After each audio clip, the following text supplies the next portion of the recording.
안녕하세요 여러분, 하늘버스입니다. 오늘도 빠르면서 간단하게 뉴스를 분석하겠습니다. 미국 북핵카드 한국 핵무장이라고 제목을 게재했어요. 비건 대표가 지금 이 이야기를 뉘앙스를 꺼내들었는데 언론에서는 이거를 벌써 확산해가지고 다양한 이야기를 꺼내고 벌써 커뮤니티에서 또 여기에 연동돼서 또 얘기가 나오고 있기 때문에 이 내용 설명하고자 제목을 이렇게 게재했습니다. 알람 버튼 눌러주셔야지 매일 업데이트되는 정보를 전달받으실 수 있어요. 그럼 또 간단하게 시작해 보겠습니다. 대한민국 국민으로서 북한 관련된 이야기는 모를 수가 없어요. 특히 핵 문제 관련된 이야기는 어느 정도 알고 계실 겁니다. 그러니까 이 내용은 간단하게 설명하고 핵심으로 바로 넘어가겠습니다. 북한 핵 프로그램은 90년도부터 시작이 됐죠. 더 일찍도 됐는데 기본적으로 90년도에 서방에서 알게 된 겁니다. 요걸 기점으로 해서 다양한 이야기가 나왔어요. 그리고 지금까지 이야기가 흘러오면서 우리는 결과를 알고 있죠. 북한이 비공식적으로 핵무기를 실제 갖고 있다라는 걸요. 여기에서 북한은 한 번 더 강화하는 움직임을 보입니다. 어떤 움직임을 보였어요? 탄도탄 미사일을 계속 개량하는 모습과 또 하나 SLBM 잠수함 탄도탄 미사일 요거까지 만들어내면서 진정한 핵보유 국가로 다시 한번 탈바꿈하려고 열심히 노력을 하고 있는 상황까지 이르게 됐습니다. 이런 상황에서 미국이 역대 정부들이 북한의 이런 문제 핵 프로그램을 종료시키기 위해서 다양한 움직임을 보였는데 아시다시피 다 실패했어요. 그리고 트럼프 정부가 지금 들어오면서 역대 정부들처럼 북한을 압박하는 수를 계속 썼는데 조금 다른 점은 대화적인 채널을 가동해서 이 채널의 폭을 넓혔다라는 거예요. 그래서 우리가 실제 북한과 미국의 정상이 실제 만나는 그런 모습도 보였고 이제는 한반도가 전쟁의 위기를 끝내면서 평화적인 이야기로 흘러가고 평화적인 모드로 흘러갈 수 있겠다라는 기대감이 생기면서 다양한 이야기가 나왔습니다. 그런데 그 다음 어떻게 됐어요? 3년이 지금 지났어요. 트럼프 정부가 들어온 지 말이에요. 3년 차가 지금 지나가고 있는 상황이니까 미국이 원하는 그 정도의 핵 프로그램 관련된 이야기의 이 혜택이 아직 나오지 않았습니다. 그러니까 미국으로서는 대화적인 채널을 열어줬는데도 불구하고 북한이 여기에 해당되는 미국이 원하는 수준의 핵 프로그램 축소하나 다양한 이 움직임을 보이지 않고 있기 때문에 이제는 또 난감해질 수밖에 없는 상황이 발생된 거죠. 미국으로서는 대화적인 채널까지 이렇게 열어놨는데도 불구하고 북한이 전혀 움직일 가능성이 없어 보이는 게 현 시점이니까요. 물론 내일이라도 북한이 또 다른 이야기를 하면 또 달라지겠지만 말입니다. 결국 미국은 어떻게 해야 돼요? 북한이 어느 정도 미국이 원하는 수준의 이 혜택을 뽑아내려면 미국이 한 번 더 북한에 압박을 가하고 당근, 채찍을 사용할 수밖에 없는 이런 상황까지 흘러가게 됐어요. 이 상황에서 계속 북한을 냅뒀다가는 집권 4년 차면 또 이제 재선을 준비해야 되기 때문에 트럼프 정부가 북한 핵 문제 관련돼서 정확하게 집중을 못하는 상황이 발생되고 만약에 여기에서 재선이 되면 다시 한번 기회가 발생이 되겠지만 여기에서 재선을 실패되면 또 도로 아미타불이 될 가능성이 높아지기 때문에 미국으로서는 초당적인 입장에서 어떻게 이 문제를 해결하자라는 이런 입장이 계속 보이고 있었습니다. 어쨌든 채찍과 당근 이야기를 하고 이제 본 이야기를 할 거예요. 먼저 당근책을 다시 한번 꺼내든 거는 미 폼페이오 국무장관이 북한에 대해서 체제 안전을 보장하겠다라는 이야기를 꺼내 들었죠.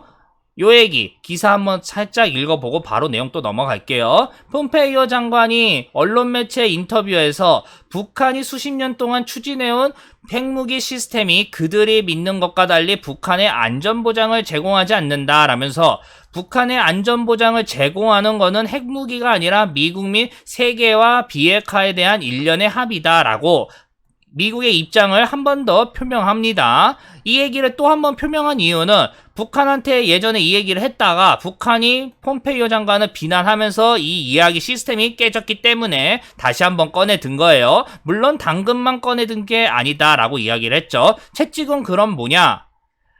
비건 대표가 이야기를 했죠. 오늘 이야기의 핵심, 그리고 이 이야기가 이제 계속 나올 거니까 이제 기사를 좀 읽어보겠습니다. 비건 대표가 헨리 키신저 전 미 국무부 장관의 대화를 소개하는 방식으로 동아시아 지역의 핵무장 우려를 피력했다라고 얘기를 하고 있어요. 키신저 박사가 우리가 북한의 핵무기 제거를 위해 일하고 있으나 이런 노력이 실패할 경우 아시아 지역의 핵 확산 도전에 대응하게 될 것이다 라고 이야기를 꺼내면서 아시아의 많은 국가가 핵무기 개발을 위한 과학적 수단과 기술적 능력을 갖고 있는데 다 알고 계시죠? 기술이 된다는 거. 일본이나 한국 같은 동맹들은 부분적으로 미국과의 동맹관계에 포함된 확장 억지에 대한 신뢰로 핵무기 프로그램을 그만둔 것이다. 미국 압박 때문에 했다라는 걸 우회적으로 얘기를 한 거죠. 그래서 핵무기가 그들의 영토에서 단지 단거리 탄도 미사일의 비행거리에 있다면 얼마나 오래 이런 확신이 지속되겠냐. 어떤 시점에 한국이나 일본, 다른 아시아 국가 내에서 그들 스스로의 핵 능력을 제고할 필요가 있는지 묻는 목소리가 나오기 시작할 거다. 미국의 이 핵 프로그램, 북한 핵 프로그램 종료의 무용론을 얘기하는 거예요. 그래서 늘 실패에는 결과가 따른다라면서 나는 국제사회가 이 일에 실패할 경우 북한이 이 아시아에서 마지막 핵 보유국이 아닐 것이다 라는 키신저 박사의 말이 맞을까 우려된다라면서 우리는 핵 보유국이 더 원치 않는다. 중국도 러시아도 그렇다라는 이야기, 요 얘기까지 기사 내용입니다. 근데 이 기사를 읽어보면 어떤 느낌이 납니까? 비건 대표가 핵무장을 한국과 일본이 실제 해야 된다라는 이야기는 어디에도 대놓고 꺼내지 않았다라는 거예요. 우회적으로 얘기를 꺼내 들었는데 우리나라 언론에서 이거를 마치 비건 대표가 실제 이렇게 할 가능성이 높아지기 때문에 중국에 압박을 넣고 북한의 핵 프로그램을 어떻게 해서든지 한 번 더 압박을 넣겠다라고 포장을 하는 거는 조금 이해가 어렵다, 이해하기가 어렵다라는 거예요. 일단 언론에서 우려를 나타낸 거는 맞는데 그거를 지금 확산시켜서 마치 핵 보유국으로 이제 해볼 수도 있다라는 걸, 요런 시그널을 던진 거는 잘못된 해석이다라는 거랑 또 커뮤니티에서 이렇게 계속 언급을 하는 것도 좀 말이 안 맞는다라는 거예요. 어쨌든 이 이야기를 꺼내든 거는 커뮤니티에서 지금 계속 확산되고 있기 때문에 꺼내든 거고, 이제 앞으로 우리가 실제 핵 보유 국가가 어느 정도 가능한지의 여부랑, 그리고 요거 관련돼서 중국에 대한 이야기, 그리고 우리가 실제 어떻게 앞으로 요거 때문에 어떤 현상이 발생될 건지랑 요런 거를 이제 이야기를 해보겠습니다. 일단은 언론에서 이거를 좀 더 우려스럽게 증폭시켰다라는 얘기는 아까 말씀드렸어요. 어쨌든 우리가 그러면 미국의 영향력 아래에서 핵 보유 국가로 진짜 탈바꿈을 할 수 있냐? 이거는 미국이 정말 미치지 않는 이상은 불가능한 얘기예요. 그렇기 때문에 커뮤니티에서 계속 나오고 있는 한국의 핵무장론 이야기는 말도 안 되는 이야기예요. 왜? 우리나라랑 일본이 핵 보유 국가가 되어버리면요, 북한이 당연히 어마어마한 압박을 받을 거예요. 중국도 어마어마하게 압박을 받겠죠. 그래서 중국의 압박을 받을 수 있으니까 북한한테 체제 보장 안전을 더 한 번 더 확인해주면서 핵 보유를 하지 말아라 라는 분위기를 만들어줄 수는 있어요. 근데 이게 미국은 어떻게 생각을 해요? 지금도 한국과 일본이 내 수족처럼 잘 말을 듣고 있는데 핵 보유를 간접적으로 비공식적이나 공식적으로 인정해버리면 내가 내 영향력이 그만큼 깎인다라는 거를 모를 수가 없어요. 핵 보유 국가가 되면 당연히 자주국방이 완성이 되는 건데 미국의 압박을 최소화할 수 있는 한국이 되어버리는데 미국이 그걸 좋아하겠냐라는 거예요. 말도 안 되는 내용이죠. 북한의 핵 위협 때문에 지금처럼 계속 압박을 하면서 앞으로도 전 세계적으로 북한이 고립된 나라다라는 인식만 계속 심어져도 미국에서는 그렇게 손해되는 건 없어요. 이런 상황에서 굳이 괜히 자충수를 두는 것은 말이 안 된다. 미국이 정말 미쳐야만 가능한 이야기다라고 이야기를 하고 싶은 겁니다. 그쵸? 그러면 그나마 우리가 선택할 수 있는 카드는 우리가 실제 핵무기를 왔다 갔다 만지는 게 아니라 주한미군이나 주일미군에서 배치된 핵무기를 실질적으로 우리 군이나 일본 자위대가 제한적으로 공유하는 나토처럼 그런 제한적인 핵 접근일 가능성이 그나마 높아요.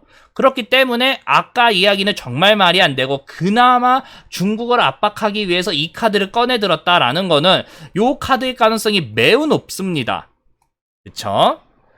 그런데 여기에서 한 가지 더 얘기를 할 거예요. 만약에 진짜 주한미군이나 주일미군을 통해서 우리가 제한적으로 미국의 핵무기를 공유하는 상황이 발생된다. 그러면 또 어떻게 될 거냐? 정말 중국의 압박을 받아서 북한에 압박을 가하고 핵 포기를 하는 깔끔한 수로 될 수 있는 거냐라는 이야기를 이제 해볼 거예요. 이게 오늘 이야기의 가장 큰 핵심이 될 수밖에 없으니까요. 보면 일단 밀리터리 밸런스는 어느 정도 맞아지게 될 겁니다. 재래식 무기는 북한이 말도 안 되게 90년도에 무너지면서 정말 비교조차 하는 게 말이 안 돼요. 물론 방심하면 안 되지만 그만큼 북한의 재래식 무기는 거의 끝났다고 봐야 돼요. 그러니까 북한도 이거를 너무 잘 알고 있으니까 비대칭 전략으로 계속 90년대 이후부터 강화했고 우리나라가 이 비대칭 무기를 어떻게 해서는지 손해 없이 막으려고 또 여기에다 돈을 쏟아부으면서 밸런스가 자꾸 왔다 갔다 하는 거예요. 이런 상황에서 핵무기를 우리나라도 제한적으로 어떻게 해서인지 보유하게 되면 북한의 이 비대칭 전략의 우위가 완전히 사라지기 때문에 우리나라는 많이 안전해질 수밖에 없습니다. 그리고 한반도의 이 공포 분위기는 더욱더 조성될 수밖에 없지만 실질적으로 그만큼 안전해질 수밖에 없어요. 상호 이 핵무기가 있다라는 뜻은 둘 다 망할 수 있기 때문에 결국은 꺼내들 수 없는 상황까지 발생될 수밖에 없으니까요.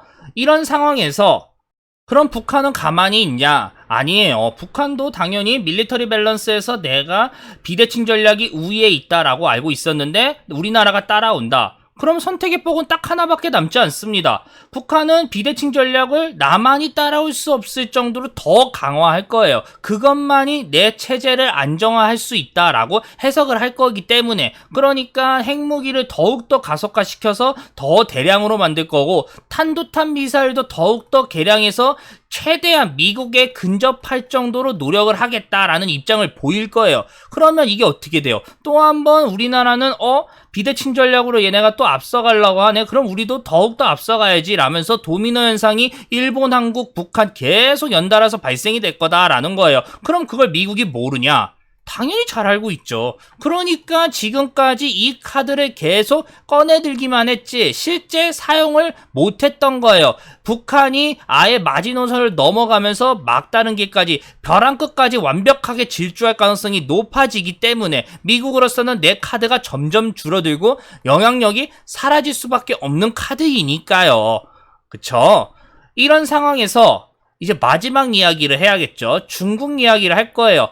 한국에, 일본에 제한적으로 핵무기를 배치한다라는 거에 결정적인 이유는 뭡니까? 중국이 압박을 받아서 북한의 후원국으로서 중국이 계속 압박을 받아서 나중에는 중국이 북한한테 체제 보장 안전을 해줄 테니까 동반 핵무기를 빼서 철수시켜라 라는 방향을 원하는 거잖아요. 근데 그 전에 그걸 하나 생각을 해야 돼요. 중국이 예전에 우리나라 사드 보복을 왜 했습니까? 자기 앞마당에 미국산 그리고 미국 MD에 가까운 이 요격 미사일 관련된 시스템이 배치되기 때문에 이게 용납이 안 돼서 사드 보복을 가해서 우리나라 경제 공격을 가한 거잖아요. 탄도탄 미사일을 방어하는데 사드가 있고 X밴드 레이더가 있는데 둘 다 중요하지만 이 우선순위를 보면 X밴드 레이더가 더 우수하다라고 봐야 돼요. 이게 워낙 중요하니까. 사드 배치했는데도 방어 무기인데도 이 난리인데 만약에 공격용 무기를 중국 앞마당에 우리나라에서 주한미군이 배치해서 우리나라가 제한적으로 사용할 수 있다라고 하면 어떻게 반응이 나오겠습니까? 방어용이어도 거품을 무는데 공격용이면 난리가 날 거예요. 그러니까 행복 논리로 우리나라가 일본이 핵무기를 배치했는데 만약에 미국의 영향력을 감소하는 것을 각오하면서 말이에요. 북한이 압박받고 중국이 어마어마하게 압박을 받아서 중국이 후원국으로서 북한을 또 압박해서 동반 세 나라가 이 도미노 현상이 발생 안 되고 그냥 다 포기하는 이 행복 논리가 좋기는 한데 실제 여기까지 가려면 국제사회에서 다양한 변수를 이겨내가면서 가야 되기 때문에 이거를 과연 우리나라가 감당할 수 있냐라는 거예요. 그러니까 모든 이야기를 할 때 우리나라가 잃을 게 있으면 얻을 게 있는 거고, 그 셈법의 계산법을 봤을 때 과연 우리나라에 제한적으로 핵무기를 도입해서 우리나라가 사용할 수 있는 이 카드가 좋냐 나쁘냐라는 거를 따져봐야 된다라는 거예요. 좋은 점도 있으면 나쁜 점도 있으니까 말이에요. 그럼 오늘 이야기의 모든 핵심은 뭡니까? 미국이 북핵 카드로서 한국과 일본의 핵무장을 용인했다라는 이 카드가 우리는 어떻게 해석을 해야 돼요?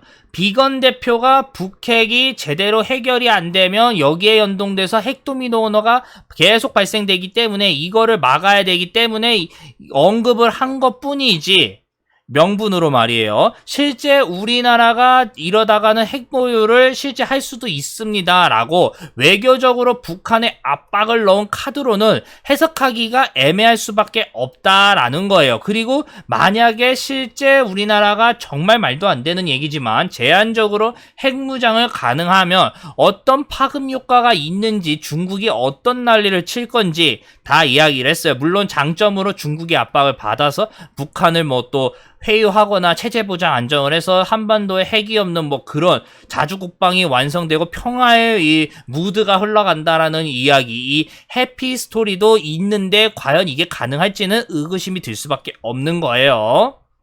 여기까지 하겠습니다. 이 내용이 괜찮다라고 생각드시면 다들 아시죠? 구독이랑 좋아요. 그리고 저는 웬만해선 매일 업데이트를 하기 때문에 알람 버튼을 눌러주셔야지 정보가 전달이 됩니다. 여기까지 하겠습니다. 감사합니다.